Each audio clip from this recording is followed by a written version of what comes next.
vocês, graça e paz. Mais uma lição da Escola Sabatina. E hoje a lição número 6, por que a interpretação é necessária?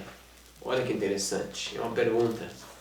Se você não é inscrito no nosso canal, se inscreva, compartilhe esse vídeo com os irmãos, clica no sininho para receber novas notificações, dá um like aí para ajudar o nosso canal, comenta o que você está achando, tá bom? Deus seja louvado, Deus abençoe você e sua família. Se você tiver condições, vamos ajoelhar para falar com o nosso Deus.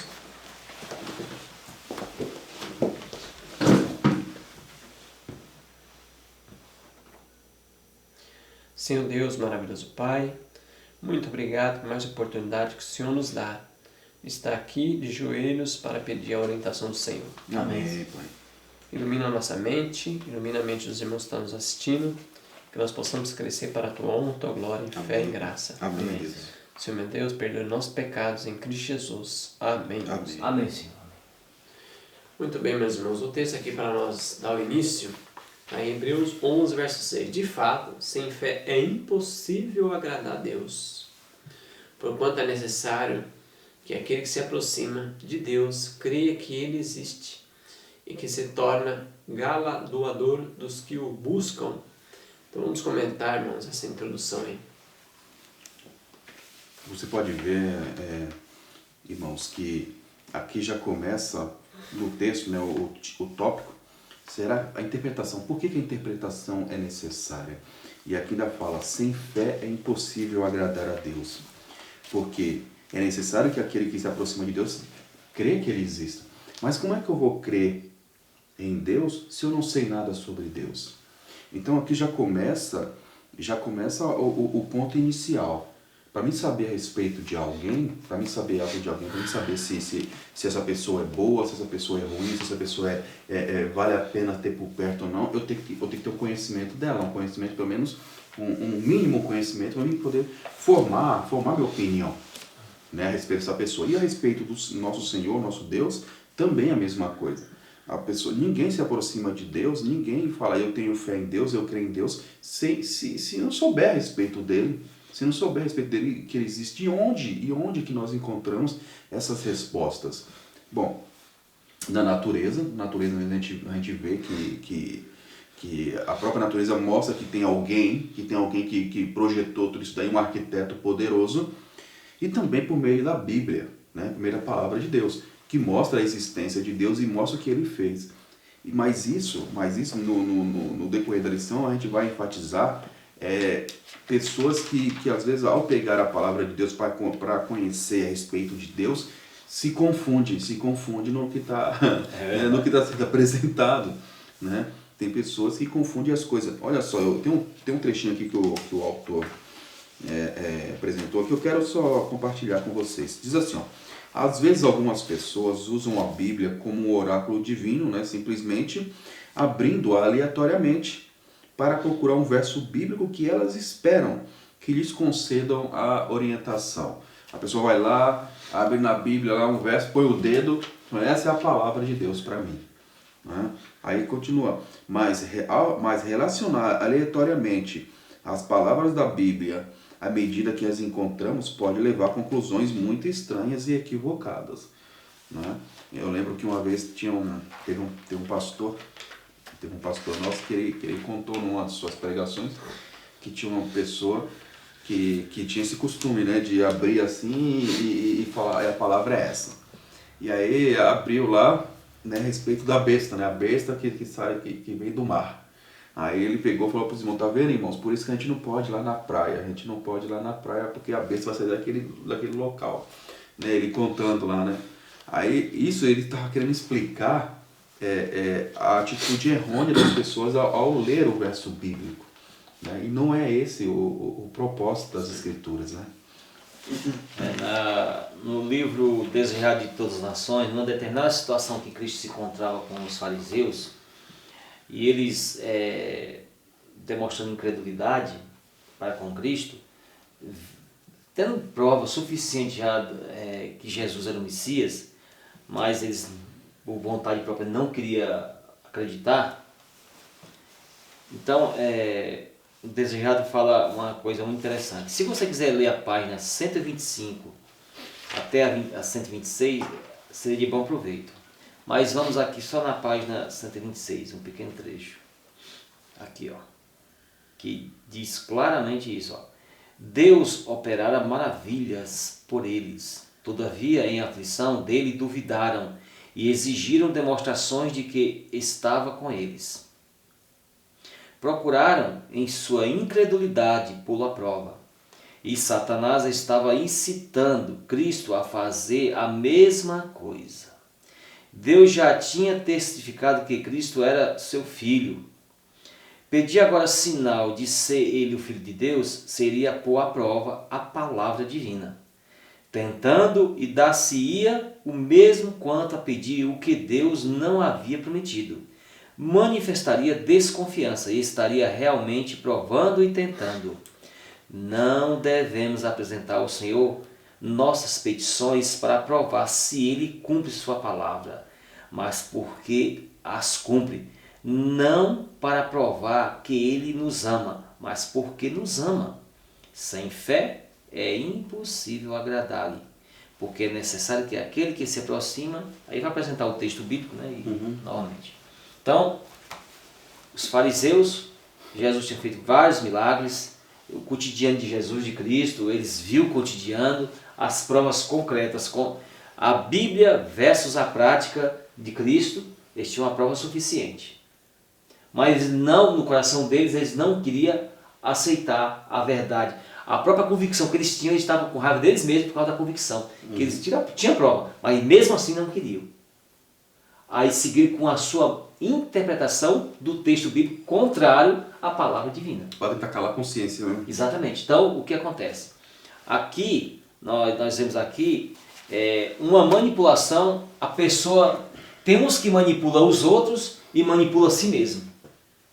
Foi o que os fariseus fizeram na época, com o texto bíblico.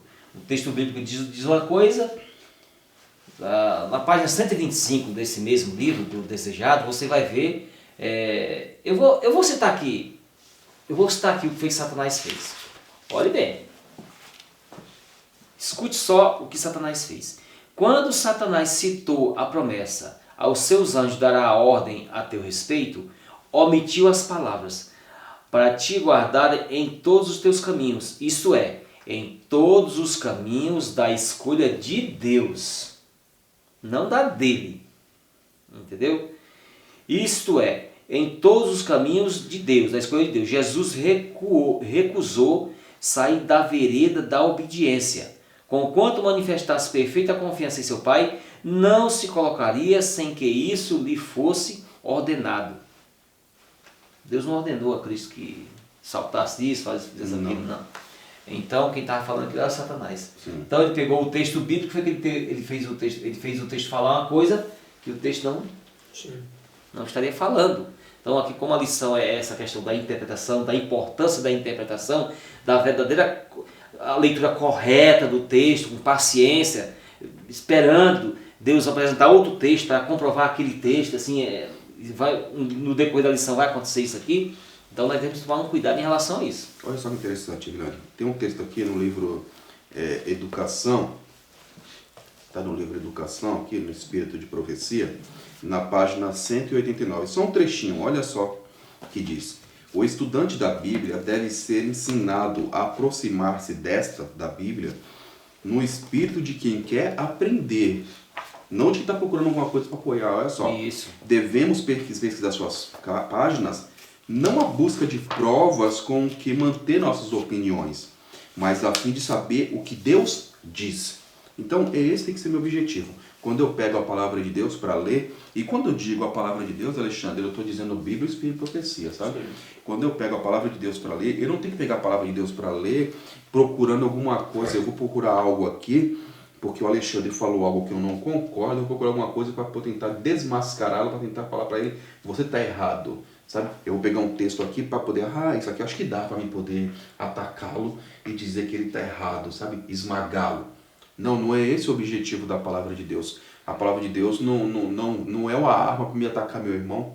A palavra de Deus é um instrumento divino que serve para a minha transformação, sabe? Um instrumento a mais, a minha transformação e preparo para o lar eterno. É esse que tem que ser o objetivo da palavra de Deus. Mas tem pessoas que confundem, usam ela como arma para atacar os irmãos, né? Para atacar os irmãos como se os irmãos fossem os inimigos dele. Fala, tá vendo aqui, ó, tô te esmagando que nem uma barata. E não é esse o objetivo, né? Então agora é domingo, pressuposições. Nós não vamos ler o texto, mas é baseado, irmãos, em Lucas, capítulo 24, versos 36 a 45. Vamos comentar ali, irmãos, os discípulos estavam escondidos, né? Jesus aparece para eles. Então vamos comentar isso aí, irmãos. Você pode ver que, Alexandre, nós temos duas situações, né, que me vem à mente. Olha só. A primeira, né, quando os homens estavam indo lá de Emaús, né, e eles estavam confusos, não lembravam mais. Aí Jesus apareceu diante deles. Nós pensávamos que era ele que vinha libertar Israel. Aí diz a palavra de Deus que Jesus foi lá, usou todas as escrituras para mostrar tudo. Mas você não lembra que está escrito assim? Você não lembra que está escrito assim? Né? Aí depois também tem a situação, quando Jesus foi lá, apareceu na casa, lá eles estavam com medo.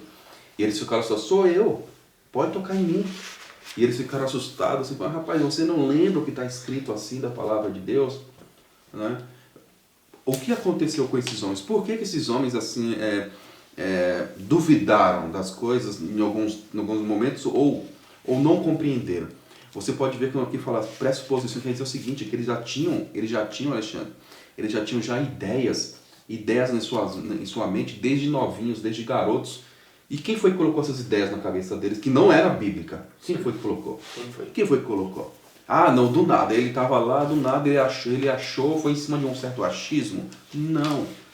Infelizmente, que nem o Ibilano acabou de ler, né, a respeito do próprio israelita, que eles ficaram distorceram as coisas para poder ir contra Cristo. A própria liderança da época foi o que distorceu toda a palavra de Deus e ensinaram eles a ser assim. E isso é um perigo muito grande, porque nós vivemos numa época semelhante, onde as pessoas que estão em cargo de liderança, se não tiver um amor pela verdade, pela palavra de Deus, vai ensinar os mais novos. E quando eu digo mais novos, eu não estou nem falando de idade agora. É idade e tempo de caminhada cristã. Ensina os mais novos o caminho tortuoso, e essas pessoas começam a acreditar em ideias, em fábulas, achando que é a verdade bíblica. Entendeu? Que é a palavra de Deus. E aí nós vemos várias e várias situações. Uma situação bem interessante que a gente vê, e há confusão muitas vezes no seio da igreja hoje, é o seguinte, é falar que quando o Senhor Jesus Cristo voltar, ele vai levar pessoas com pecado e tudo embora. Mas a Bíblia não está escrito isso. Não, mas é assim que vai ser, eu faço o meu melhor, Jesus vai completar na volta dele, e ele vai levar para o pecado e tudo. Não, mas não está escrito isso. A Bíblia está falando outra coisa. A Bíblia está falando que ele vai transformar a minha vida e na volta dele eu vou ter que estar preparado. É isso que está escrito. Não tá, e a Bíblia fala uma coisa e muitos já começou a usar, já enraizou isso no seu coração como se fosse verdade, sabe? Porque está virando uma tradição falar esse tipo de coisa. Isso em todas as igrejas, só que as escrituras não falam isso, né? E isso é muito perigoso. Olha só, eu quero ler um trecho aqui, irmãos, no livro Exaltai. Olha só, livro Exaltai, na página... Isso aqui é uma meditação matinal, tá, irmãos? Do Espírito de Profecia, página 115. Deixa eu só abrir aqui. 124. 115. Como então nós temos que nos portar diante dessa leitura bíblica? 115 aqui caiu na sexta-feira, dia 10 de abril. Olha só, somos muito gratos porque temos a segura palavra profética, de modo que nenhum de nós precisa ser enganado. Sabemos que no tempo presente há heresias e fábulas em nosso mundo. Precisamos saber o que é a verdade. Compete-nos estudar diligentemente por nós mesmos, tá? Para que possamos obter esse conhecimento. Não podemos fazê-lo com a simples leitura das Escrituras, mas precisamos comparar uma passagem com outra. Precisamos examinar as Escrituras por nós mesmos, para que não sejamos desencaminhados. Embora muitos sejam desencaminhados, porque em nosso mundo há doutrinas de todo tipo, existe uma só verdade. Muitos poderão aproximar-se de vós e dizer-vos que tem a verdade, mas é vosso privilégio examinar as Escrituras por vós mesmos, a lei e ao testemunho. Se eles não falarem de acordo com esta palavra, é porque neles não há luz. Precisamos conhecer as Escrituras por nós mesmos, para que possamos compreender a verdadeira razão da esperança que há em nós. Tá aí, e aqui a serva do Senhor, ela bate nessa tecla. Estude a palavra de Deus por si mesmo. Você pode ouvir, não tem problema nenhum, mas estude por si mesmo. É o único jeito de você ter os pés firmes em algo. Por quê? Porque senão você vai crer, Alexandre e Vilani, você vai crer no que os outros falam. E aí vai acontecer a mesma coisa com os discípulos. Era ele que ia libertar a gente dos romanos. Né? Nós pensávamos que era ele que iria fazer o reino de novo, mas não era esse reino. Quem foi que colocou isso na cabeça deles, né? Liderança. Exatamente. Eu não vou ler, eu vou ler só algumas páginas que é coisa rápida, mas eu vou citar aqui os livros. Quando foi dada a palavra escrita de Deus, Satanás estudou as profecias concernentes ao advento do Salvador. De geração a geração operou no intuito de cegar o povo para estas profecias, de modo a rejeitarem a Cristo em sua vinda. Desejado de todas as nações, página 115. Na página do Profetas e Reis, na página 687 e 688. Estas profecias levaram Satanás a temer e tremer, mas ele não renunciou ao seu propósito de frustrar, se possível, as misericordiosas providências de Jeová para a redenção da raça perdida. Ele se determinou cegar os olhos do povo, tanto quanto fosse possível, para o real significado das profecias messiânicas, a fim de preparar o caminho para a rejeição de Cristo em sua vinda. No deserto da tentação, também na página 37, Satanás sabia o que tinha perdido. Agora temia que seu império sobre o mundo fosse contestado e quebrado seu poder. Sabia pela profecia que o Salvador fora predito e que seu reino não seria estabelecido com triunfo terrestre e com honra e exibição mundanas. Olhe bem, Satanás estudou, salientou, anotou as profecias concernentes. E o mesmíssimo Satanás está em atividade para minar a fé do povo de Deus nesse tempo. Há pessoas prontas a apanhar toda a ideia nova e assim torcer a proclamação da primeira, segunda e terceira mensagem angélicas. Então aqui está falando, Mensagens Escolhidas, volume 2, páginas 111 e 112. Satanás facilmente obteve acesso ao coração dos homens. Ele é um dirigente estudioso da Bíblia e está mais familiarizado com as profecias do que muitos professos religiosos. Sabe o que é de interesse manter-se bem informado sobre os revelados propósitos de Deus, para que possa desfazer os planos do infinito. Irmãos, os fariseus, conforme o texto está aí, essa tristeza dos discípulos, quando Jesus foi crucificado, tal, aquela tristeza toda, eles ficaram escondidos, tal, com medo. Os fariseus, eles pegaram a glória do segundo advento e colocaram no primeiro advento. Foi por isso, quando Cristo veio, sem honras mundanas, sem isso, sem aquilo outro, eles rejeitaram Cristo. Porque Satanás pôs na cabeça deles que Jesus viria livrar eles do jugo romano e exaltar Israel sobre todas as nações. Então foi frustrado, foi a decepção. Quando eles viram o Messias, para eles foi uma decepção. E eles tinham ponhado na cabeça do povo por longos e longas décadas, e anos, que o Messias viria assim. Onde está escrito na Bíblia que o Messias viria assim? Interessante. Em qual passagem? Não está escrito. Em lugar nenhum. E outra coisa, Vilani, não está escrito e o povo não ia conferir se era isso mesmo. Não, mas o meu líder falou, então esse homem não pode estar mentindo, Alexandre. Eu tenho que confiar nele porque ele é o líder, ele quer meu bem, entendeu? Mas eles ainda têm uma desculpa acerca de nós, né? Eles não tinham a Bíblia nas suas mãos. Ali era caro ter, né? Eram os pergaminhos. Então eles ouviam o que os líderes da sinagoga falavam. A maioria não tinha. Hoje nós tem e somos enganados. Olha que coisa terrível. Hoje nós tem para conferir se é e isso nós mesmo. não vai ver. Então é terrível. Então, como você falou que Eles mudaram, né? A segunda vinda, colocaram na primeira vinda. Eles inverteram. Hoje estão fazendo a mesma coisa.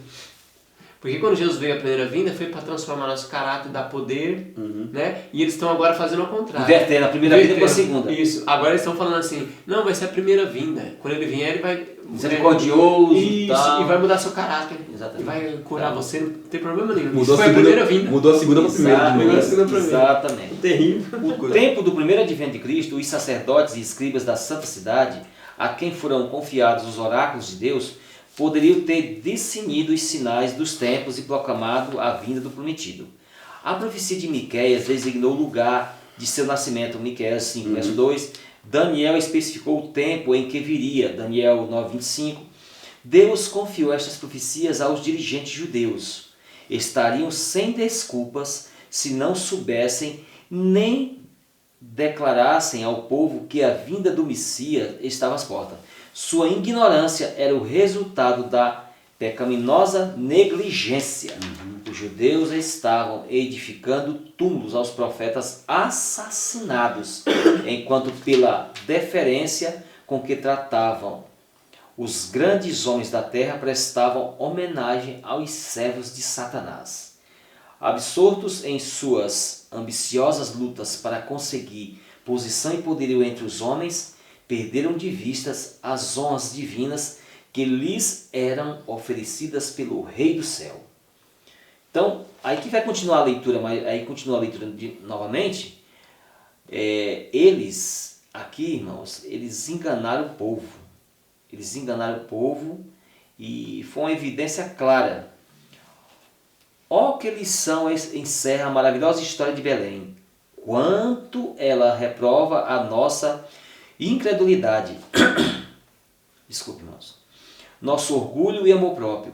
Quanto nos adverte e nos precavermos para que não aconteça que pela nossa criminosa indiferença deixemos também de discernir os sinais dos tempos e, portanto, não conheçamos o dia de nossa grande esperança. Grande Conflito, página 313 a 315. Então, outra coisa que Satanás, eu não vou ler mais aqui, mas outra coisa que Satanás fez. Toda a simbologia lá do sacrifício, ele fez com que o povo ponhasse a fé no ritual, na tipologia e não na realidade. Eles ficaram com a sombra e rejeitaram a realidade. Viu que eles honravam muito o ritual, era a exigência do ritual, mas o significado que tinha o ritual eles rejeitaram. Porque todo ritual representava quem? A Cristo. Jesus Cristo. A história da salvação, da redenção. E eles rejeitaram. Sim. Vamos segunda-feira agora, tradução e interpretação. Tem para nós aí, o Ricardo vai ler João 1, 41 e João 9, 7. E, Vilana, você vai ler Atos 9, 36. Eu vou ler 1 Coríntios 12, verso 10 e 14, 26. 12, verso 10, está escrito assim, irmãos, ó. Há outra operação de milagres, há a profecia, e há outro dom de discernir espíritos, e há outra variação de línguas, e há outra interpretação de línguas. E 14, verso 26, 1 Coríntios, diz assim também, irmãos, ó. Olha que texto interessante, ó. O que fazer, pois, irmãos, quando vos congregais? Cada um de vós tem salmo, tem doutrina, tem revelação, tem língua, tem interpretação. Faça-se tudo para edificação.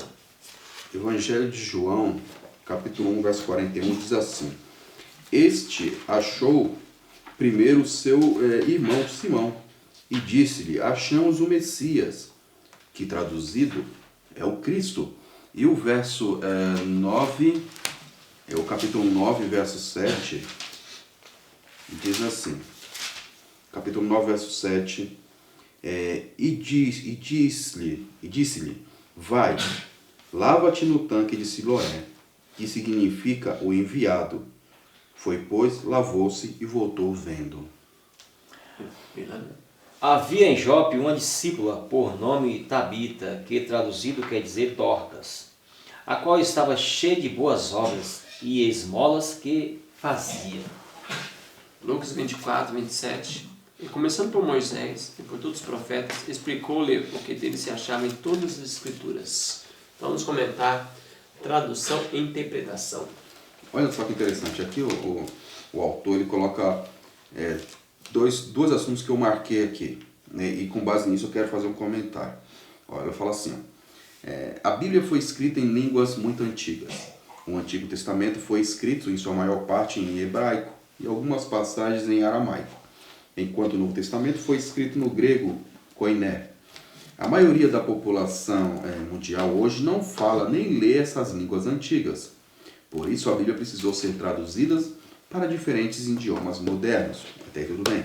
Aí tem outro trecho aqui embaixo. O ponto, fala assim, que o ponto essencial em relação à hermenêutica é que, a menos que compreendamos as línguas originais, nosso único acesso aos textos é por meio de traduções. Felizmente, muitas traduções fazem um bom trabalho ao transmitir o significado essencial. Bom, aqui ele está dizendo que o único meio, de nós compreendermos as línguas originais, compreendemos os textos, é por meio das traduções, né? Então, porque a gente não tem condições de saber exatamente o que está escrito. Mas não é somente isso, irmãos. Eu queria comentar com os irmãos que não é somente isso, não. Tá? O meio de a gente saber a palavra de Deus ser verdadeira ou não. Nós, adventistas do sétimo dia, nós fomos privilegiados, né? Que entre nós se manifestou o dom profético. Sabe? Nós temos o espírito de profecia, que é uma língua atual, tá? É uma língua moderna. Deus inspirou, Deus usou poderosamente Ellen White, tá? Para que ela apresentasse coisas para nós, assim, ou nos orientasse de acordo com a palavra de Deus, que Deus pediu para que fosse falado, e também trouxesse luz a respeito de passagens que nós não conseguíamos compreender. Então, nós hoje, independente se, mas o texto no hebraico está dizendo isso, eu acho que está dizendo aquilo, não importa. Não importa o que essas línguas estão dizendo agora. O que vale é o seguinte, vamos ver o que Deus falou aqui. Deus está querendo dizer isso. É isso que o Espírito Santo está querendo dizer. Olha só que coisa poderosa, né? Deus já sabendo, irmãos, que as pessoas, que Satanás ia usar isso para confundir as pessoas. Não, mas essa língua já não existe mais. Como é que você sabe que a verdade é essa? Como é que você sabe que está escrito isso? Aí Deus já levantou ela, falou o seguinte, pronto, ó, eu sou, Deus me escolheu para levar essa mensagem. Ó, isso aqui Deus está falando isso. É desse assunto que Deus está falando. É essas coisas que Deus está falando. E aqui, continuando, irmãos, eu quero ler outro trecho aqui da meditação matinal, Exaltai, que está na página 116. Passei um pouquinho aqui, peraí. 116. Falando a respeito de nós estudarmos a palavra de Deus, a interpretação. Olha só, que nós estamos muito preocupados com respeito à interpretação bíblica. Olha o que diz. Página 116, aqui foi no dia 11 de abril. A Bíblia interpreta a si mesma. Um texto pode ser comparado com outro. O estudante deve aprender a encarar a Bíblia como um todo. Ver a relação em suas partes. Deve adquirir conhecimento de seu grandioso tema central. Ou seja, qual é o conhecimento que um estudante da Bíblia tem que ter? Do seu tema central. Qual é o tema central? Ou seja, do propósito original de Deus em relação ao mundo, da origem do grande conflito e da obra da redenção, que são os principais assuntos que ele tem que se debruçar. Ainda continua. Deve compreender a natureza dos dois princípios que contendem pela supremacia. Aprender a divisar sua operação através dos relatos da história e profecia, até a grande consumação. Deve ver como este conflito entra em todos os aspectos da experiência humana, como em cada ato da vida ele próprio revela um ou outros dois motivos antagônicos, e como quer que ele queira ou quer não, está agora mesmo a decidir em que lado do conflito se encontrará. E aqui tem mais um trechinho que fala o seguinte: a obra de explicar a Bíblia pela própria Bíblia é a obra que deve ser feita por todos os que têm plena consciência dos tempos em que vivemos. Então, nós temos que ter em mente isso. A própria palavra de Deus, a própria Bíblia se explica. Vamos ler irmãos, eu acho isso, eu acho aquilo. Não, tudo bem que você acha, mas vamos ver se a palavra de Deus está dizendo isso. É interessante essa ciência da interpretação, a hermenêutica, a exegese, essas ciências, né? Essas questões da ciência, da interpretação. Mas parece que os teólogos, eles não seguem a mesma ciência. É interessante isso, né? Parece que tem várias hermenêuticas e tem várias exegeses. A matemática diz assim, 1 mais 1 é 2. A matemática é universal. Qualquer pessoa que queira manipular a matemática, ela vai cair em erro, porque a matemática é exata. Se ele seguisse o mesmo princípio, os teólogos seguissem o mesmo princípio da matemática na hermenêutica e na exegese, não teria confusão. Não teria confusão. Porque o erro aqui é a interpretação de todas as coisas, é a interpretação.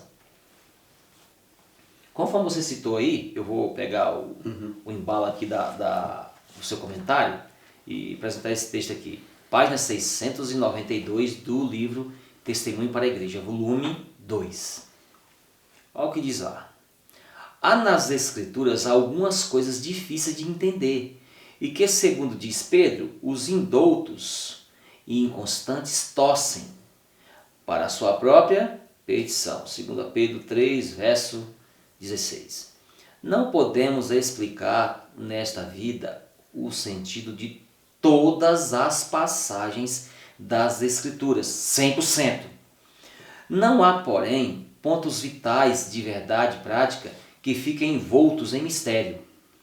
Ao chegar na providência de Deus, o tempo de o mundo ser provado quanto à verdade para aquele tempo, mentes serão despertadas pelo seu espírito para pesquisarem as Escrituras, mesmo com jejum e oração, até que descubram elo após elo, e estes sejam ligados em perfeita cadeia, em perfeita ordem. Então, o que significa esses pontos vitais? São aqueles pontos que não podem ser desligados, aqueles pontos chamados pontos da doutrina perfeita. Vamos dar exemplo. Você quando chega no hospital, vou fazer só uma ilustração aqui. Você quando chega no hospital, lá no setor de emergência, que está machucado, ferido, primeira coisa que os profissionais do hospital eles vão fazer o quê? Checar o quê? Os pontos vitais, para ver se a pessoa está fora de risco de vida, morrer, essas coisas. Quando ele checa todos os pontos vitais, está tudo ok? Não. Então ele está fora de perigo. Então, voltando isso para a questão bíblica, Deus deixou todos os pontos vitais que as pessoas possam entender. Tanto o doutor, o letrado, como também o simples, né? O simples. Então a pessoa não vai se perder por não entender todo 100% das Escrituras Sagradas. Os pontos vitais ficaram claros. Agora, pela manipulação dos homens, chamado teólogos, esses são os que trabalham com a questão das Escrituras, que faz a manipulação. Lógico, obviamente que não são todos, mas vou afirmar sem medo de errar uma vírgula. A maioria dos teólogos, ele enganam o povo e são também enganados, porque quem engana é enganado. A Bíblia diz assim, os últimos dias seguem enganando e sendo enganados. E você pode ver que mesmo eles conhecendo as línguas originais, grego, hebraico, muitos eruditos aí, você pode ver que eles não se unem. Se a língua originais trouxesse a compreensão poderosa, haveria união. Porque são várias hermenêuticas. O papado conhece das línguas, vários teólogos evangélicos que não são adventistas, tem eruditos evangélicos, por que eles não se unem numa mesma doutrina? Um combate o outro e conhece nas línguas originais. Então conhecer as línguas originais não traz assim um conhecimento maior no que tange a obedecer. Por quê? Eles não se unem. Então por isso que o Ricardo falou, nós temos o Espírito de profecia. Aí o teólogo fala assim, mas no hebraico, no aramaico está assim. Aí o Espírito de profecia fala, não, está assado. Então nós fica com assado. Fica o Espírito de profecia. Deixa o frito e o cozido porque fica o assado. teólogo não é inspirado, né? O Espírito de profecia, o dom profético, que aí foi Deus que falou. Então a profetisa não é profetisa da igreja adventista sétimo dia. É de Deus, né? Era profetisa de Deus. Como os profetas lá em Israel, não era profeta do povo de Israel, era profeta de Deus. Deus levantou os profetas no meio do povo, é assim. Amém. Então vamos a terça agora, a Bíblia e a cultura. Nós não vamos ler, mas baseado em Atos, capítulo 17, verso 16 a 32, irmãos. Vamos comentar essa história aí. Parece que Paulo chegou ali na Grécia, foi comentar com os filósofos. O que aconteceu ali? Bíblia e a cultura. Você viu que é interessante que esse tipo de situação não é novidade para a gente, né? Assim como Paulo chegou lá e falou, como é que eu vou chegar nesse povo, né?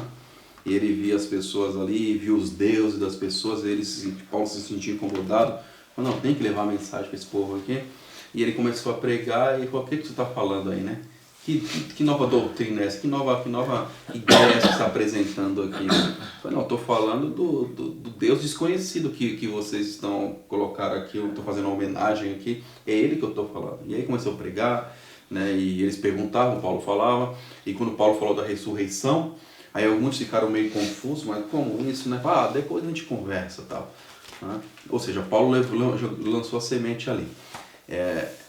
A ideia de cultura, isso está muito enraizado, né, na hora de pregação do Evangelho. E muitas pessoas se preocupam com isso, com respeito da cultura. Paulo aqui, a única coisa que Paulo usou, Vilano, foi a ideia deles lá. Falou assim, olha, o Deus desconhecido, então eu vou apresentar esse Deus. Ele começou a falar, ele falou do Filho de Deus, ele falou de Deus, do Criador de tudo. Ele falou, não, eu vou falar de acordo com a cultura deles, eu vou falar de acordo com trazer exemplos da cultura dele. Não, ele pegou, ele usou aquela situação que estava ali e trouxe para a Bíblia da época, mostrando Jesus, o Filho de Deus. Hoje nós temos que agir do mesmo jeito. Só que alguns de nós falamos assim, não, olha, nós não podemos falar essa palavra para essas pessoas ali, porque eles têm uma cultura diferente disso. Já ouviu essa conversa? Eles têm uma cultura diferente, então nós temos que levar isso em consideração, a cultura. Irmãos, eu vou ser bem claro para vocês, a Bíblia não, com todo respeito que eu quero dizer para vocês, a Bíblia não respeita a cultura, não. Sim. A Bíblia é direta, olha, é aquilo ali. Você quer ver um exemplo disso, que eu vou te dizer, com respeito que a Bíblia não respeita a cultura? Você pode ver, na época de Noé, a mensagem era uma só, arrependimento e mudança de vida. A mensagem para nós hoje é o quê? Arrependimento e mudança de vida. Então, não é porque minha cultura é diferente dos antediluvianos, que mudou, Deus mudou. Olha outro exemplo interessante. Quando a gente lê o trecho lá de Isaías 57, quando ele fala a respeito a observância do sábado, Deus fala a respeito da observância do sábado. Deus fala assim, olha, aqueles que observaram o meu sábado, né, serem fiéis à aliança, vai ser abençoado. Aí ele fala, aos estrangeiros que fizerem a mesma, ou seja, pessoas de outra cultura, aos estrangeiros, aos etíopes, que fizerem a mesma coisa, vai ter o seu lugar aqui, vai ser como se fosse o natural da terra. Ou seja, então Deus não falou o seguinte, olha, não, a cultura deles é diferente, então eles não precisam guardar o mandamento. Não. Tem até um texto aqui, ó, vai comentar o que você está falando. Muitos supõem que para se aproximar das classes mais altas, é preciso adotar uma forma de vida e um método de trabalho que se harmonizem com seus fastidiosos gostos. Uma aparência de riqueza, custoso edifício, caro vestimentos, equipamento e ambiente em conformidade com os costumes do mundo, o artificial polimento da sociedade, da moda, cultura clássica, as graças da oratória são consideradas essenciais. Isso é um erro. O caminho dos métodos do mundo não é o caminho de Deus para alcançar as classes mais elevadas. Que, na verdade, os tocará é uma apresentação do Evangelho de Cristo feito de modo coerente e isento do egoísmo. Ciência do Bom Viver, página 213 e 214. Então ela fala aqui, irmãos, bem interessante, muitos supõem, para alcançar as altas classes, nós temos que usar pessoas que eruditas, pessoas usar equipamento em ambiente caro, os ricos só vai entrar se for assim. Um bom exemplo, irmão, tem que chamar o pecado pelo nome, é o que estão fazendo aí, aquela nova serpente, espaço novo tempo, né, para ganhar os ricos. A arte aqui fala que é um erro, porque os ricos têm que entrar dentro da nossa igreja, não tem que mudar a nossa igreja para se adaptar a ele, é um erro. O caminho não é o mesmo? É um erro. O caminho é o mesmo. Então se fosse assim, a gente deveria fazer uma igreja que se adapte, os irmãos que são conservadores, vamos fazer uma igreja só conservadora para os irmãos, pronto. Uma igreja para os liberais, não vamos fazer de um jeito, que já tem essas que eu citei, então vamos fazer assim também, é hipocrisia nossa, irmão. Bom, há o evangelho aí para ganhar a grana do povo, né? Tem um evangelho aí que o povo tá de olho na grana aí, a gente não pode ficar aqui eu não acho que fala pau só com peneira, não. A pessoa, ela tem que se adaptar, igual o Ricardo falou, tem que se adaptar à mensagem. Não a mensagem se adaptar a ela. Ah, vamos falar diferente para eles. Aqui até Paulo, quando ele foi enfrentar os filósofos, está no comentário da Bíblia White, eu não vou ler, irmãos, mas os irmãos podem ler, está em Atos, cara. Atos dos Apóstolos, página 135, falou que o trabalho dele, que ele foi na lógica, com lógica, respondendo ciência, com ciência, filosofia, com filosofia, diz que foi pouco produtivo o trabalho dele. Ele foi se adaptar aos gregos, falou que foi pouco produtivo o trabalho dele, de Paulo. Paulo deveria ter usado o mesmo sistema que ele usava antes. Ele foi tentar se adaptar aos gregos, não deu certo. Quase ninguém ganhou ali. Se não me engano, só um casal ali foi ganho, né? Áquila e Priscila foi ganho ali. Não houve muita produtividade. Então o que acontece? Pegando essa situação de Paulo aí, tem umas passagens na Bíblia que Paulo fala: eu me fiz de fraco para ganhar os fracos, eu me fiz de forte para ganhar os fortes. As pessoas confundem, né? Aí alguns teólogos metidos a espertalhão, olha o que eles fazem. Tá vendo? Paulo aqui, ó, se fez, desceu até onde a pessoa tá, no nível da pessoa, assim, subiu e desceu e tal. O jogador de futebol, ele assistiu futebol com ele. Não, ele foi ladrão para ganhar os ladrão, ele foi maconheiro para ganhar os maconheiros, foi estrupador para ganhar os estrupador. Paulo foi isso? Não. Isso é uma aberração teológica. Ali é a linguagem, o tipo de linguagem. Jesus usava muito isso aí. Exatamente, mas... Quando Jesus ia falar com os teólogos, ele falava com os teólogos. Ele ia falar com o povo, ele falava da plantação, a semente, o povo entendia. Sim, exatamente. Agora um teólogo dizer, ó, tem que se adaptar. Peraí, você vai seguir essa aberração aí? Irmão, sai desse evangelho, que esse evangelho é o evangelho do Satanás, viu? Eu falo abertamente, meio sem errar uma vírgula. Esse evangelho desses teólogos que está pregando para você aí, pastor e doutor e tudo aí, isso é o evangelho do diabo. Se você quiser ir, siga e seja feliz. E aguarde o lago de fogo, que é onde você vai entrar. É essa a realidade. Não tem como fugir, né? Não, para isso não tem como, porque, gente, essa conversa fiz fraco, me fiz de fraco para ganhar os fracos, as pessoas estão usando isso daí, usam esse texto, porque eles gostam daquela vidinha, daquelas coisas lá, e é um meio de aplacar a consciência. Eu bebi a cervejinha lá para ganhar os negócios de tomar de cerveja. O ancião, não vou citar o nome, o ancião falou, eu era novo na fé, eu não tinha conhecimento, então eu fiquei quieto, né? Ele falou assim, irmão, lá na África, e ainda não vi isso aí, irmão, conheço muitos africanos, conheço pelo WhatsApp, Facebook, muitos que já passaram aqui no Brasil, falou que na África a cultura é das irmãs adorar a Deus na igreja com os peitos de fora, porque se ela cobrir o peito, ela é chamada de prostituta. Irmão, eu nunca vi essa cultura. Mesmo se houvesse essa cultura, ela tem que se bater com Bíblia e Espírito. Se cubra, não mostre a nudez para o seu próximo. Eu sou testemunha viva. O ancião me falou, um ancião aqui no Brasil me falou, não vou citar o nome para manter a ética. Ele me falou que os pastores visitavam um determinado grupo de irmãs, e quando eles visitavam essas irmãs elas estavam desnudas, assim, sem nada aqui, com tudo de fora. É isso. É um hábito cultural que eles têm lá. Eu disse, bom, pelo que eu sei, a Bíblia ela é universal. Sim. Não, nem universal não é. Aliás, desculpa, voltando à palavra, é universal mesmo. A Bíblia ela não se prende, não se limita só ao planeta Terra, se limita ao universo todo. Então, a Bíblia manda todo mundo ficar vestido. Pelo que eu sei, os anjos, eles não se apresentam assim, nu. Não. Todo mundo vestido. Adão e Eva, que não estava coberto, que muitas pessoas até fazem os desenhos nus, eles estavam cobertos com a névoa e eles não sentiam vergonha. Não, mas aqui no mundo da Terra, aqui as pessoas entendem esse negócio de vestir e nu de maneira errônea. Sim. Eles estavam vestidos, mas só com a vestimenta divina. Isso. Não vestimenta, esse panozinho que... Aí quando eles pecaram, ficaram nu e eles sentiram vergonha. E foram se cobrir. Então. Foram se cobrir com folha, aí... Por que vocês estão... Porque eles sabiam que estava coberto, né? Eles sabiam que estava coberto antes. Até eles sentiram vergonha. Então. Aí, coisa. E agora o pessoal quer ficar tudo nu aí, que negócio aí. Isso aí é irmãozinho que gosta dessa situação e aí tenta se adaptar, gosta dessas... É nu só para tomar banho de banheiro, irmão, sim. Outras situações... Sim. A Bíblia fala que nem um filho e a filha podem ver a nudez do seu pai ou sua mãe. Olha que coisa interessante, irmão, são da casa, nem da família. Quanto mais a pessoa de fora... pessoas. Não, de jeito nenhum. Que hábito cultural é esse? Então, esse hábito cultural aí está totalmente... esse hábito cultural, irmãos, quando a pessoa conhece a verdade, ela tira esse hábito cultural. Sim. Então, os hábitos culturais que a Bíblia aqui está falando que é condenável é aqueles que não se harmonizam com a palavra de Deus. Todos nós, no mundo todo, temos hábitos culturais. Sim. Todos nós temos hábitos culturais. Isso é normal, é comum. Veja só que interessante. É normal. Quem você puxou o assunto, hábitos culturais normais. Por exemplo, comida. Por exemplo, o Brasil tem o costume de comer o arroz com o feijão. Se você vai num determinado país, o pessoal, por exemplo, na Inglaterra, o pessoal gosta de comer muito batata. O pessoal gosta de comer batata, até de manhã cedo gosta de comer batata.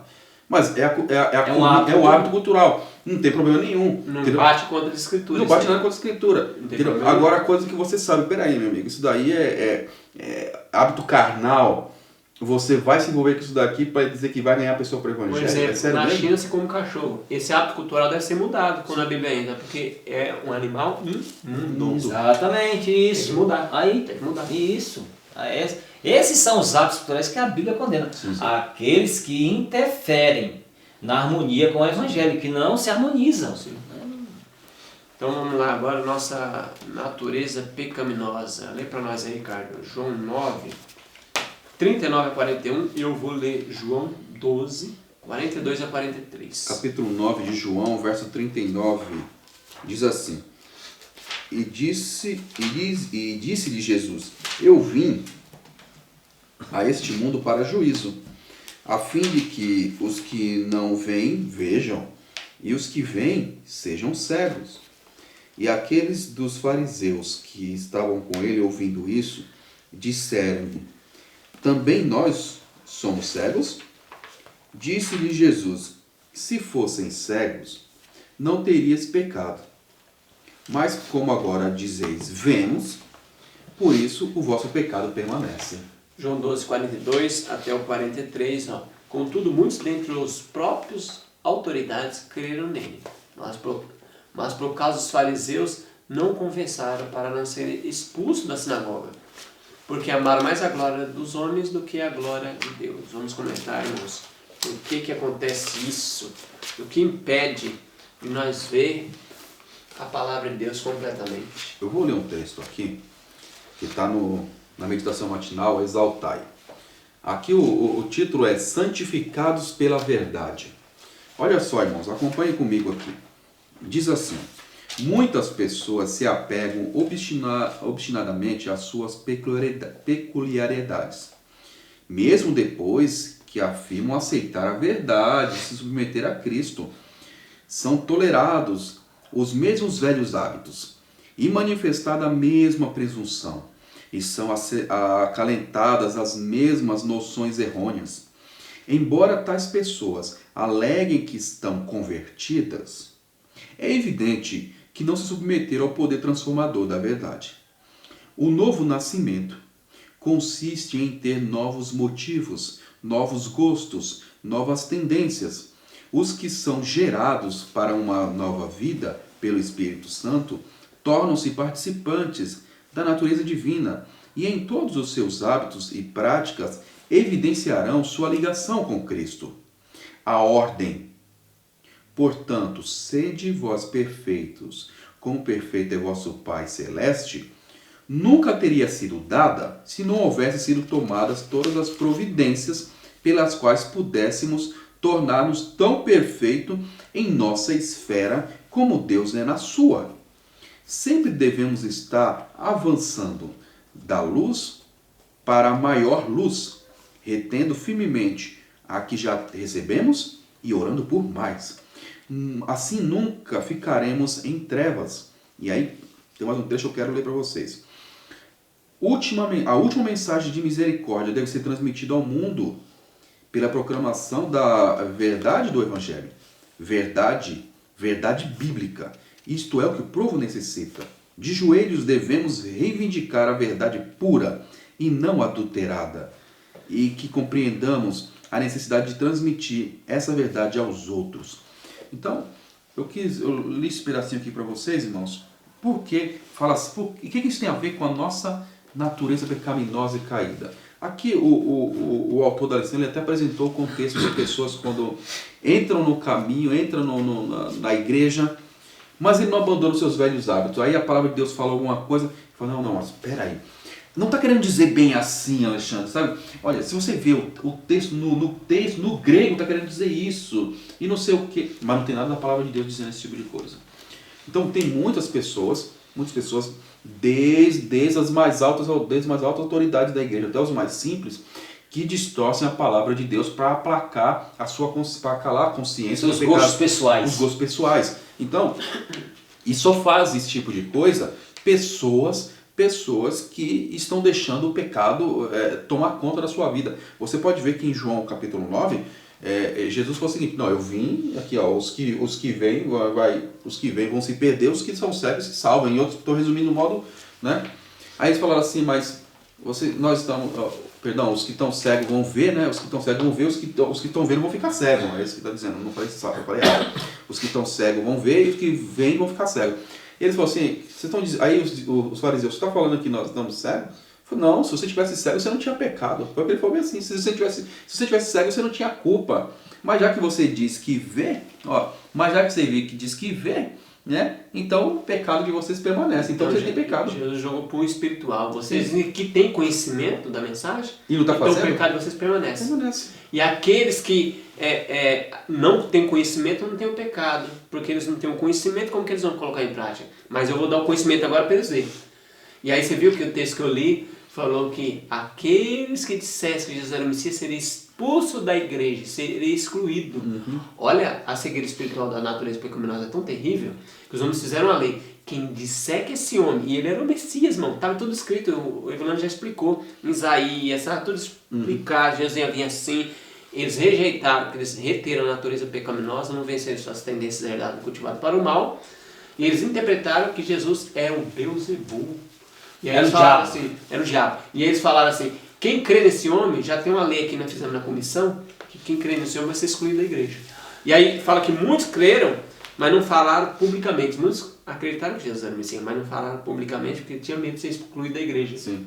E ser excluído da igreja naquela época, irmão, era perder todos os privilégios. Não podia sepultar um parente, não podia fazer os rituais. Irmão, era terrível. A pessoa, meu Deus, eu estou morto. Não podia fazer sacrifício nenhum. Era quase se fosse excluído da nação. Né? Eles pela má interpretação, e os judeus, os fariseus sendo muito espertalhão, o diabo conversou com eles. Várias vezes o Espírito se apresenta que o diabo conversava com eles. Ó, faz isso, faz aquilo, faz isso, faz aquilo. A gente já leu esses textos aqui já. Né? Então o diabo conversou com eles, ó, faz assim, assim, assim, assado. Com os fariseus lá, né? Jogou então, o povo contra eu não vou ler o texto, você vai ler, eu vou dar a página aqui. Desejado de todas as nações, na página 470 a 475. Então você lê essas páginas. No Grande Conflito, na página 380. Essa desculpinha aqui, eu não entendi isso, é porque eu tenho a natureza pecaminosa. Eu não fiz isso porque eu tenho a natureza pecaminosa. Irmãos, na volta de Jesus não vai perguntar a você não. Que você tinha a natureza pecaminosa. Por isso que fez isso, aconteceu isso. Jesus não vai perguntar isso não. Não vai perguntar. Não vai perguntar isso não. Vai perguntar o que você fez. Quer que você tenha a natureza pecaminosa ou não? Ou não. Isso é conversa fiada. Ele leu um texto agora, o Espírito Santo falou que Deus deu aquela passagem, sendo o vosso perfeito como perfeito é o vosso Pai, mas Ele deu poder para a gente viver aquilo, e na nossa esfera devemos ser perfeito. Deus na sua esfera, o universo inteiro, e nós na nossa esfera é a terra, e nós devemos seguir Jesus humano. Essa é a nossa esfera de perfeição. Então, a ligação... Nós podemos... Deus não está exigindo nada que não pode ser feito, não. Exatamente. Então, esquece esse negócio de natureza pecaminosa. Sim, aí. Esquece isso aí, essa desculpinha aí vai ser esfarrapada. Então, aí você vai... Vocês vão se complicar. Eu e você vamos se complicar se nós ficar apresentando só essa desculpa, desculpa. né? Sim, porque para Deus não interessa. Para Deus não interessa se a minha natureza pecaminosa ou não. Porque Ele deu poder para nós chegar num patamar vantajoso agora. Sim. Então, ele viu que eu estava em desvantagem. Que nem, por exemplo, vou falar uma linguagem bem simplória. Vamos supor, olha só. Duas crianças estão lá brincando, vamos supor, pelo menos hoje a gente não vê muito esse tipo de situação. Vamos supor, lá no local, lá no interiorzinho, lá, as crianças vão lá no meio do mato, um maiorzinho e um menorzinho. E aí tem um pé de goiaba, certo? O maior consegue alcançar, mas o menor fica pulando, ele não consegue alcançar. O que o maior faz? Alguém faz? Fala, não, peraí meu filho, vou colocar um banquinho para você. Coloca o banquinho para ele poder pegar. para ele pegar também. Pronto. Essa é a posição vantajosa para você conseguir fazer isso daí. Nós estávamos em posição em desvantagem. Em desvantagem por causa daquela situação lá desde a história do Éden, a gente já sabe disso. Mas o Filho de Deus veio, nos deu poder, ou seja, colocou o banquinho embaixo da criança, para a criança subir e conseguir pegar as coisas, entendeu? Ele não pegou, veja, alguns pregam que ele vai lá e pega e dá para a criança.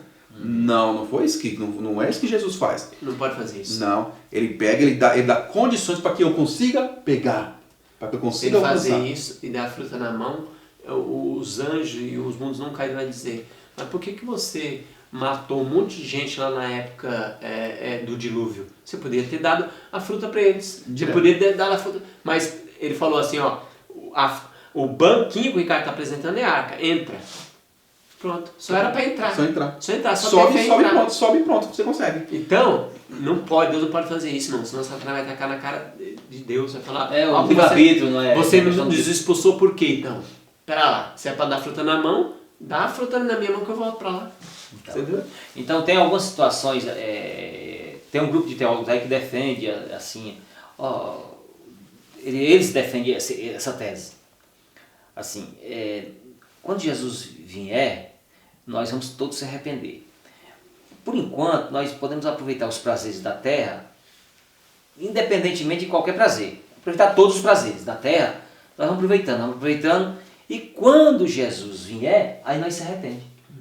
E Jesus é muito bonzinho, ele vai nos perdoar. Irmão, então, se você quiser seguir essa linha de raciocínio, essa famosa hermenêutica, fique à vontade e seja feliz. Mas com toda sinceridade, esse caminho vai levar você ao lago de fogo, onde o diabo gosta muito e quer levar você para lá. Então, essa é a realidade dos fatos, sem rodeio, sem conversa fiada. Sim. Irmãos, os fariseus, eles rejeitaram a Cristo. Não porque não houvesse oportunidade, luz e tudo mais. Teve todos os privilégios. Não foi por isso. É porque eles amavam o mundo, amavam os prazeres do mundo. E tudo que eles amam, ensinam os outros a amar também. Entendeu? Eles ensinaram o povo a amar. Mas como eles são, nós não podemos se prender lá no passado. Temos que voltar para o presente, para a atualidade. O que é que esses doutores, esses teólogos, eles dizem que são os pais, os avós, os netos da igreja, que é ser avô, ser tio da igreja, eles fazem hoje? Eles pegam esses irmãos e ficam dominando as mentes dos irmãos. É como se fosse aquele ioiô, faz os irmãos ioiô, vai, vem, aquele objetozinho que a gente vai, vem, entendeu? Então, fica assim, os irmãos ficam com a mente fechada assim. Faz a mesma coisa. Faz a mesma coisa que o fariseu hipócrita. Sim. Os filhos de Deus que querem despertar o povo, eles se armam, nós temos que destruir esse povo aí que estão despertando os irmãos. E faz leis, se vocês ir naquele lugar, se vocês andar com aquele irmão, vocês vão ser expulsos da igreja. Vão ser excluídos. A mesma coisa, excluído. Posso ler um texto? Em cima de você está falando aí de pessoas que manipulam a mente dos outros. Mas por que acontece isso? Mensagem aos jovens, tá, irmãos? Aqui é o capítulo 82. Olha só, olha o título. Examinai por vós mesmos as escrituras. Vou ler de novo. Examinai por vós mesmos as escrituras.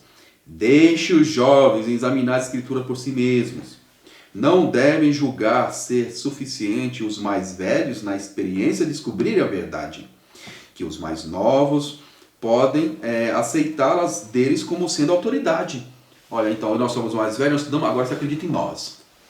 Não é isso não. Olha só o que está dizendo. Os judeus, Vilã, eles pereceram como uma nação porque foram afastados da verdade bíblica pelos seus governantes, sacerdotes e anciãos. Aí, quem estava no cargo de confiança não tinha amor pela verdade, distorceu tudo, e a pessoa que era mais jovem ali creu no mais velho, falou, não, ele não quer meu mal, né? E aí desandou tudo, diz que pereceram por causa disso, porque eles creram nos mais velhos, e os mais velhos tinham se afastado da verdade. Está dizendo aqui, vou ler de novo. Os judeus pereceram como uma nação, porque foram afastados da verdade bíblica pelos seus governantes, sacerdotes e anciãos. Ainda continua. Tivessem dado ouvidos às lições de Jesus e examinadas as Escrituras por si mesmos, não teriam perecido.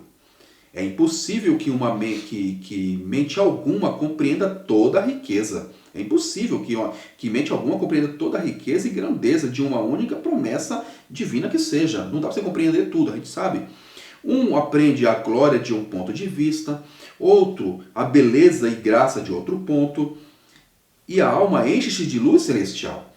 Se vivêssemos toda a glória, o espírito desfaleceria. Mas podemos suportar das abundantes promessas divinas revelações, muitíssimos maiores do que agora desfrutamos. Confragência-me o coração ao pensar como perdemos de vista a plenitude da bênção reservada para nós. Contentamo-nos com lampejos momentâneos de fulgor espiritual, quando poderíamos andar na luz de sua presença. Está no capítulo 82 aqui. Aqui nessa versão é página 258. Aqui eu já começa falando dos jovens, ensina os jovens, não jovens, é para você estudar por si mesmo, não é para você acreditar em mim, é para você estudar a palavra de Deus. Exatamente. Então, aí irmãos, o que acontece? Hoje em dia, tem muitas pessoas que vão se perder por causa dos pastores, dos seus pastores. Eu não estou generalizando, que aqui tem muitos pastores, tem uma gama de pastores aí que são fiéis aí, pregadores da palavra, fiel ao que Deus manda, e graças a Deus por isso, e Deus seja louvado por esses pastores fiéis, e que continue, você que é um pastor fiel, continue a sua batalha, que você estiver sofrendo aí, estiver sendo criticado, continue, que Deus está honrando você, e Deus está dando força e coragem, siga até o fim. Agora você, pastor e doutor e mestre que é infiel e está ensinando as asneiras espirituais aí, você mesmo, se você não se arrepender, meu amigo, meu camarada, você vai para o lago de fogo, você vai gozar os prazeres da terra, ter os privilégios de pastor e de doutor, e depois vai para o lago de fogo, né? Você morrer e você ressuscitar. E muitas vezes vai pro lago de fogo. Com a família inteira. Com a família inteira. Infelizmente, porque a família segue, né?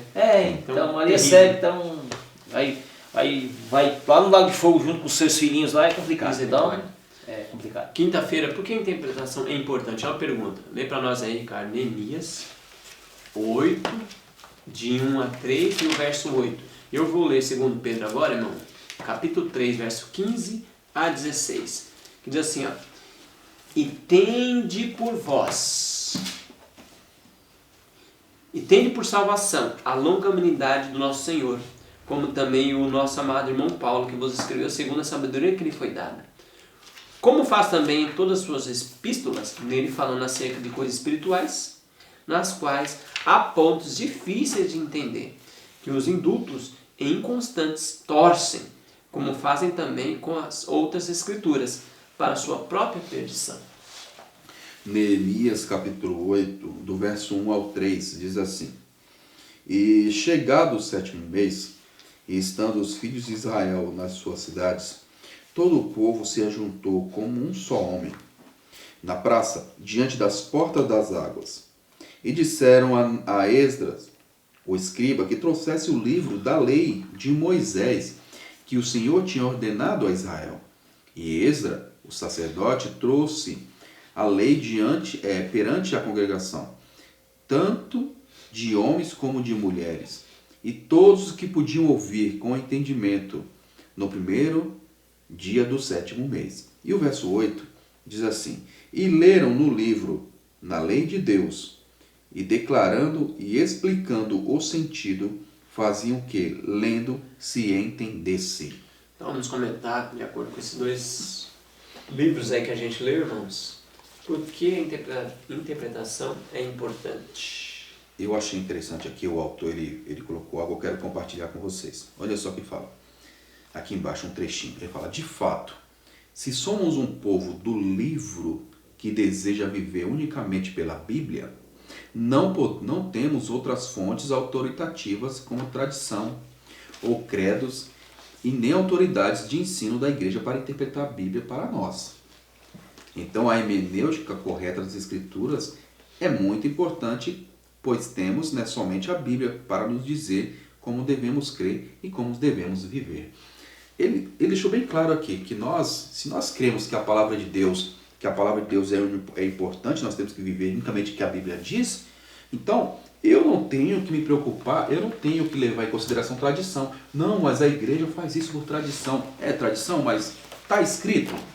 Está escrito essa tradição que você está falando? Não. Então eu não sou obrigado a fazer. Não sou obrigado a fazer. Mas o que a gente vê hoje é pessoas em várias igrejas. Não, mas a nossa tradição é assim, é a tradição nossa, da liderança.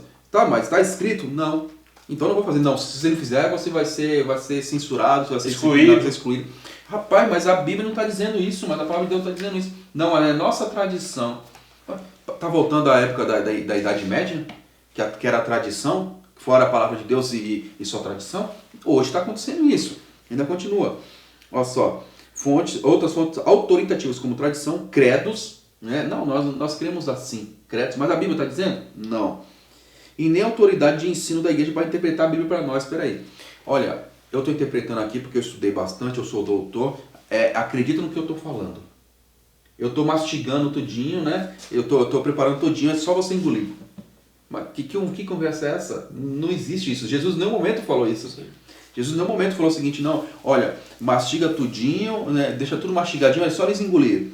Entendeu? Faz tipo um mingau, eles engolem. Não, é para eles pesquisarem por si só e tirar suas conclusões. Cavar como cava o tesouro. Cavar como cava o tesouro. Entendeu? E aí tem outro trechinho aqui que fala assim, ó, sem uma interpretação correta da Bíblia, não pode haver, olha só, sem uma interpretação correta da Bíblia, não pode haver unidade na doutrina e no ensino. E, portanto, nenhuma unidade na igreja e em nossa missão. Uma teologia precária e distorcida, inevitavelmente, leva a uma missão deficiente e distorcida. Afinal, se temos uma mensagem para dar ao mundo, mas estamos confusos sobre o seu significado, com que eficiência poderemos apresentar essa mensagem àqueles que precisam ouvi-la? Olha só, o autor aqui, ele falou de um modo assim bem elegante, né? Mas ele deixou bem claro, é um tapa na cara de muitas pessoas. Porque, peraí, nós temos uma mensagem para levar ao mundo, mas se cada um fala A, outro fala B, ou seja, um fala, não, vamos seguir a Bíblia certinho como está aqui. Não vamos seguir não vamos seguir toda a Bíblia, vamos seguir só um pedacinho. Vai dar certo? Aqui ele falou que a unidade na missão, né? Na missão de pregar a mensagem. E lá no rodapé ele falou das 3 mensagens angélicas que são fundamentais para a pregação do evangelho que os adventistas devem pregar. Eles foram levantados para isso. Então, se um teólogo começa a pregar, não, Jesus é bom, morreu na cruz do Calvário, tudo bem, irmão, é lindo isso aí, mas Deus não precisa de nós. Outras igrejas antes de nós já falavam isso. Já. Que Jesus é bom e morreu na cruz. Ok, olha que coisa bonita. A igreja católica também prega isso. Então não precisa de nós. Para que Deus levanta nós? Qual é a missão? Pregar as 3 mensagens angélicas. E hoje, irmão, infelizmente, não, igual a Vila, não todos, mas a grande maioria, teólogos, pastores, líderes, não sabe, muitos anciãos não sabem nem o que é as 3 mensagens angélicas e não está pregando dentro da nossa igreja. Então a nossa missão, por isso que nós estamos demorando muito tempo aqui, irmãos, porque nós não temos unidade na pregação da missão, que é as 3 mensagens angélicas, é para nós pregar. Então o povo está confuso hoje. Afinal, se temos a mensagem para dar ao mundo, mas estamos confusos sobre o seu significado, com eficiência poderemos apresentar essa mensagem àqueles que precisam ouvi-la? Não vai ouvir. E aquele Apocalipse 18 fala, sai dela povo meu, não vai acontecer, porque o povo dela vai sair dela povo meu para ficar ouvindo a mesma mensagem? Que significado tem ela de fazer isso? Vai acontecer porque está profetizado. Isso, está profetizado. E tem algumas profecias que são incondicional. Quer a pessoa aceite ou não, quer ter unido ou não. Não tem, irmãos, não se iluda não, viu? A paciência de Deus está esgotando, a tacinha da ira já está enchendo já, né? Está quase transbordando. Esse planeta Terra aqui, esse planeta favelado aqui em termos espirituais, já encheu muita paciência de Deus já, viu? Então, está na hora de o acerto de contas chegar já, está quase já chegando o acerto de contas já. Então, irmãos, você lê o capítulo Instruídos na Lei de Deus, que vai comentar lá sobre Neemias 8, esse capítulo é baseado, então ele vai comentar sobre Neemias 8, aí vai falar do reconhecimento do povo que chorou, por causa que eles reconheceram a sua culpa. Lá em Israel era assim, era sempre altos e baixos. eles tinham um pouco de prosperidade, sossegavam um pouco mais, entrar em incredulidade, em desobediência, em idolatria, assim e assim vai. Sempre assim, um povo inconstante. Na atualidade hoje também, como é a lição lá no passado, mas tem que jogar para o presente, o povo segue o mesmo ritmo, inconstante. Sempre na incredulidade, na desobediência, e a manipulação, e os teólogos, as pessoas que estão nos ouvindo aí, que estão nos vendo aí, deve estar falando assim, mas esses irmãos falam muito de teólogo, falam muito de pastores, irmãos.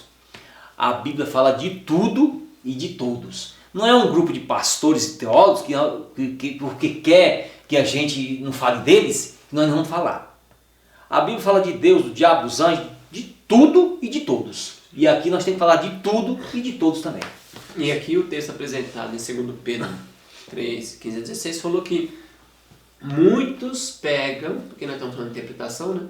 Muitos pegam, Pedro até orientou, muitos pegam o que Paulo escreveu e distorce e falou, e é demais escritura, distorce para a sua própria petição. Exatamente. Pois é isso que está acontecendo. Acontecia lá, aconteceu com os fariseus, e o que é que Anás e Caifás vai se encontrar no dia na volta de Jesus? Vai ter aquela ressurreição especial que a gente já comentou aqui. Eles vão ver Jesus vindo na nuvem do céu. Vai ver, morrer de novo, depois dos 1000 anos, e lá para o lago de fogo. Aquela turma toda lá. E voltando para os nossos dias, hoje, o que é que eles fazem hoje? Conforme o texto. Distorcem. O camarada não consegue resistir, às mulheres. Tentado e não ora a Deus, não se submete à vontade divina, é tentado, não consegue vencer o pecado do adultério. É porque eu tenho natureza pecaminosa, então eu sou assim mesmo. Então Deus me entende, Deus me perdoa e eu vou para o céu assim, adulterando todos os dias, toda hora, todo momento. Sim. Mas é o que é pregado hoje, né? Tem uma televisão aí que ele fala isso aí que você falou. Mano, nós somos mesmo. Então, quem aguenta, né? Agora pergunta para os pastores que gostam de dízimo. Pergunta para eles assim: pastor, eu tenho natureza pecaminosa, eu não pude ser fiel no dízimo, não, para ver. Na volta de Jesus eu devolvo. Na volta de Jesus eu devolvo o dízimo. Pergunta para ele para ver. Aí você tem que devolver hoje. Você tem poder para devolver o dízimo. Sim, Deus vai dar poder. Você pode vencer essa natureza pecaminosa. Isso, pode vencer. Não, você viu que interessante? Ainda cita os ladrões, não vai entrar na rendição. Ainda cita os adultos também não. Não, isso entendeu? É aquela coisa, né? Usa a escritura de acordo com a sua conveniência. Seu prazer, os seus gostos particulares. Sim. Não estão interessados nos gostos pessoais do divino, do Todo-Poderoso, mas sim no gosto pessoal de si mesmo, entendeu? Agora nós citamos aqui, no Carvalho aí, nós citamos aqui que algumas falam assim, irmão, mas tá café na escritura? Então eu posso tomar café, não tem problema. Aí nós até citou, e maconha também tá? Então a pessoa usa para sua própria perdição. Ela fala assim, pô, você não tá café na Bíblia? O maconheiro também, não tá maconha na Bíblia, então eu posso usar. A cocaína, a heroína. Então vamos usar, ficar todo mundo doidão aí. E vamos pro céu, assim, tudo doidão. É a sua própria perdição. Mas lá está escrito que comais, que bebais, ou faz qualquer outra coisa, fazer tudo na Bíblia. Deus se antecipa a tudo e a todos. Está tudo na Bíblia. Só não está o nomezinho, porque não tinha na época para usar. Mas também se Deus colocasse tudo que vai no universo, desde que começou o mundo. Haja livro. Não, mas tem que seguir uma sequência. Mas tem que seguir uma sequência. Vai seguir uma sequência. É o princípio. Exatamente. E as escrituras, ela engloba tudo. Tanto o passado, como o presente, como o futuro. Se antecipando a tudo e a todos. E as pessoas espirituais, elas compreendem. Compreendem. As carnais não. Sim. Não. E olha só o que diz aqui, ó. Página 124, é o livro Exaltai. A última mensagem de misericórdia deve ser transmitida ao mundo pela proclamação da verdade do Evangelho. Verdade bíblica. Isto é, o que o povo necessita. De joelhos devemos reivindicar a verdade pura e não adulterada. E que compreendamos a necessidade de transmitir essa verdade a outros. A verdade pura, irmãos. Se nós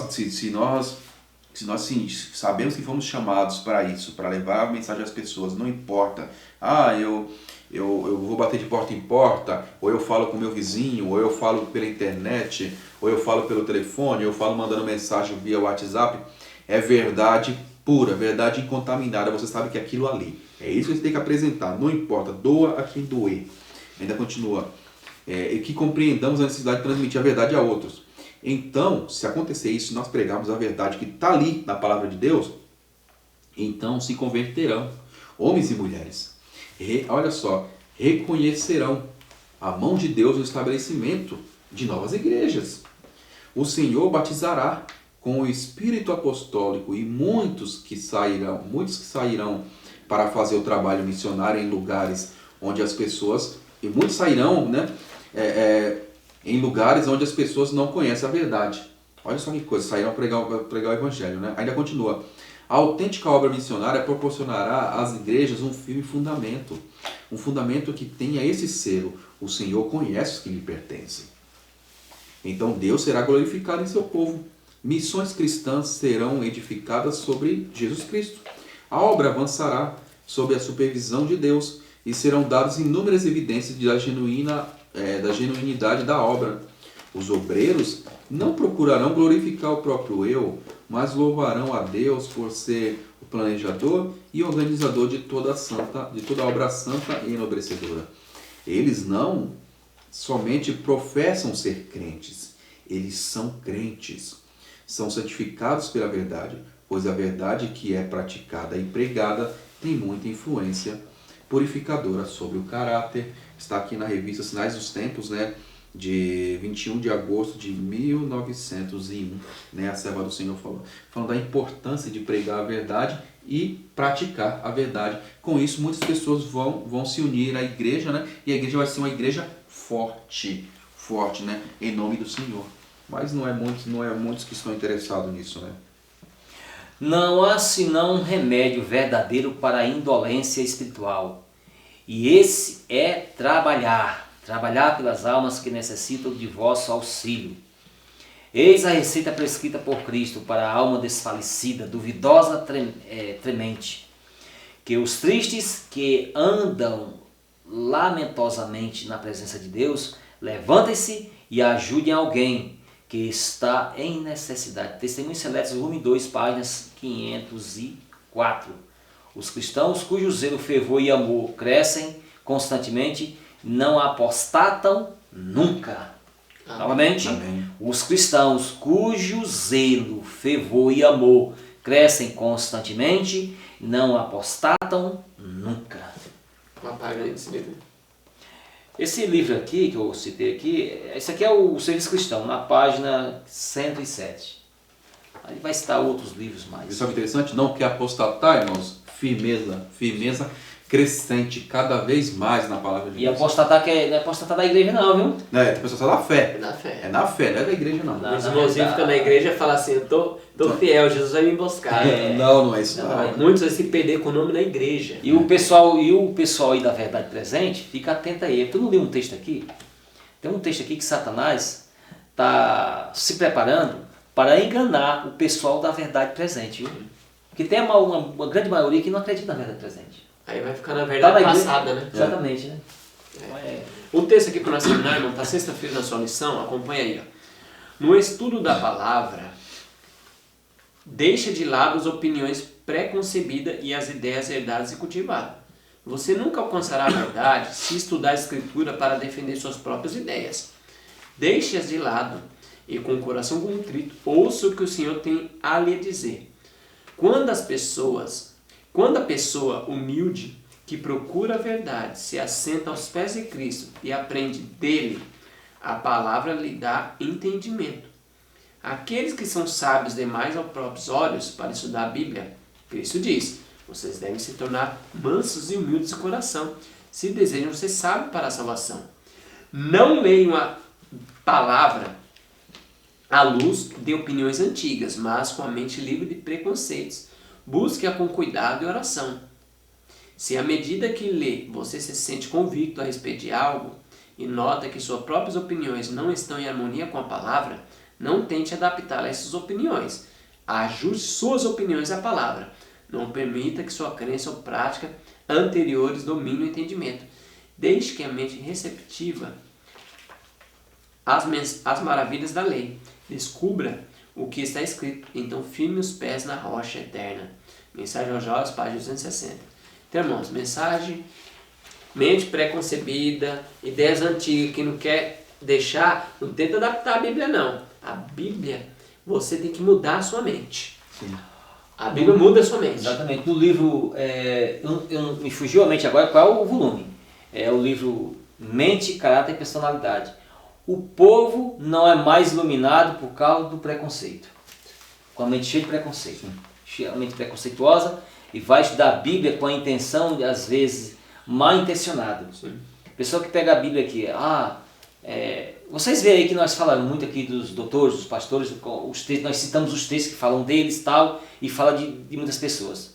Aí você deve pensar assim, mas estão procurando os textos ali, só aqueles textos que não. Nós estamos pegando aqui conforme a lição, nós vai acumulando os textos. Mas há pessoas que pegam um texto e ficam procurando um texto aqui. Eu vou pegar esse texto aqui para mim assim, chatear aquele irmão, aquele pastor e tal. Não é assim. Tem que ser uma consequência natural. Você vai ler, você vai descobrir porque Deus vai te revelar. Não que você esteja procurando para determinados fins particulares. Isso aí deve tomar muito cuidado em relação a isso. A gente deve estudar para nós absorver aquilo e servir de utilidade. Exatamente. De alerta, de despertamento, de coisa e outra. E isso vai incluir o despertamento dos irmãos com os enganos dos doutores. Aí um doutor, um pastor pode dizer assim, aqueles irmãos lá daquele canal, ele fala muito dos pastores. Não, vocês tomam cuidado que ele fala muito dos pastores. Mas nós estamos falando aqui com alguma coisa que não está escrita aqui? Está tudo escrito aqui. Então, se você quiser seguir os doutores, que não vai apresentar as verdades para você, fica à vontade. Aí você também... Na verdade, a gente tem que seguir Bíblia e Espírito Profecia. Nem doutores, nem irmão de canal, nem televisão. Isso. Tem que seguir Bíblia e o Espírito Profecia. Aqui é para te instigar para você estudar. Isso. Compre os livros do Espírito Profecia e leia você mesmo, da primeira página até a última. Leia e vá anotando atrás que você vai achando Exatamente. que Deus vai te iluminar. Nós damos a paginação, nós que lemos aqui e damos a paginação ainda. Confere, né? Para Para você conferir. Leia o livro todo, se quiser, o capítulo, o livro todo, fica à vontade. Então, irmãos, que Deus possa te abençoar, que Deus possa te iluminar, você e sua família, para que possa interpretar a Bíblia através do Espírito Profecia e da Bíblia. Que Deus seja louvado. Se você gostou dessa mensagem, compartilhe com os irmãos, esperando você um novo estudo. E se você tiver condições, vamos ajoelhar para falar com o nosso Deus.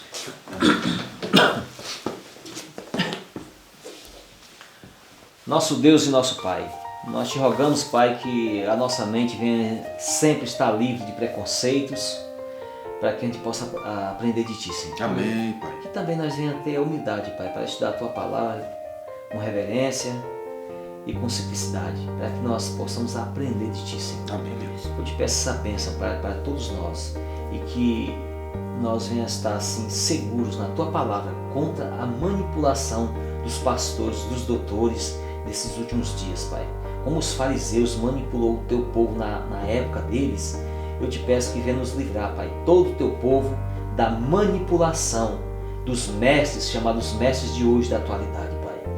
E que Teus pastores fiéis sigam com coragem em proclamar as 3 mensagens angélicas à Tua igreja e ao mundo todo. Amém. Eu te rogo essa bênção sobre todos nós, no doce nome de Cristo Jesus. Amém, Senhor. Amém. Louvado seja Deus.